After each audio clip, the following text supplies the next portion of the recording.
Okay, this is a follow-on from the UVW video. So what we're going to do this time is we're just going to pop this and make this render out a bit better. So first of all, if we have a look at a standard render in here, there's no lights in this model or anything like that. So you can see there, I mean, the object comes out reasonably okay, but it's not exactly jumping off the page. So what we need to do is bring this object into a much better scene.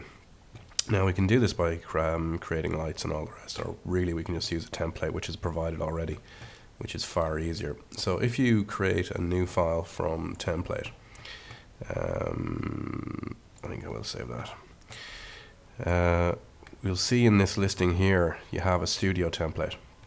This is certainly available in 2016, I think it was in 2015 as well. So if we just click into this and now create new scene, up it comes. So let's just restore the viewports on that, and you can see the scene here. So it is a fair bit going on in here, but all the lighting and everything else has been set up for us. So for instance, you can see that's the studio text there, and ideally what we want to do is place our object in that area. So we could do this a couple of different ways. We could import it and all the rest, but probably the best way to do it to maintain a decent workflow is actually to xref it in. So this is an external reference, so we're going to xref the object, and we'll just go to our file location here. So I have it in eggcup model, and it's that one. So there it is there. And what this will do is maintain the reference between this object. So if anything happens, there we go. A bit upset about color again. If anything happens to this model here, it'll automatically be updated in here. So if we change the geometry or the materials or anything. So that's the eggcup model 2. Click open, and in it comes. And you can obviously see that it's quite large. So we're going to have to change the size. Quickest way to do that, of course, is to simply scale it. Just grab everything and just scale it back. And by the looks of it, needs to come back quite a lot. Okay, I'm just going to move it. I just want to get it near into this area here. Maybe drop it down a bit as well. So I'm a bit of a cold at the moment. So I'll just put it to about here. Let's see what that looks like. Oh, that was the light. Undo all that. There's my object there. Sorry, let's grab this guy. It's actually in a decent enough position. Okay, so let's maybe just go out and have a look at this from this view here.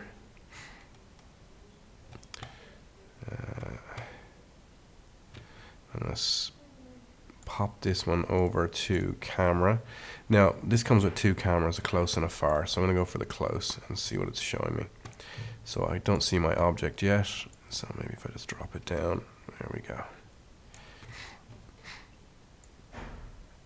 So that's looking pretty good. Let's just zoom in on this and see what we get. See what shade it looks like, if anything. Oops. That's none of those are going to work. So let's go back to wireframe. There we go.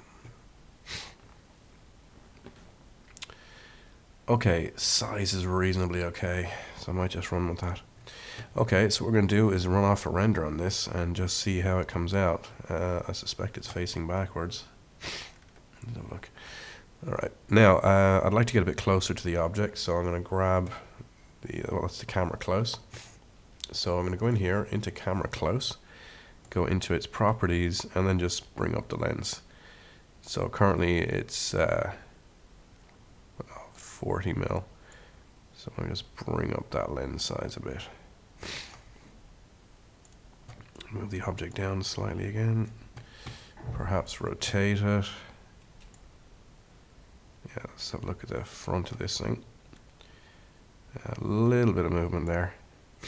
Now I don't want that text in the background, so over on our side here we do have that somewhere. Template, studio text. So we just turn that off. And I'm going to render this out and see what I get. So production render on this. Excuse me.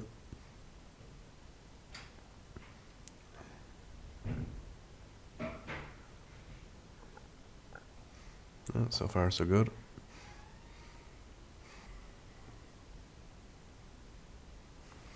Okay, you can see there the render is just finishing off.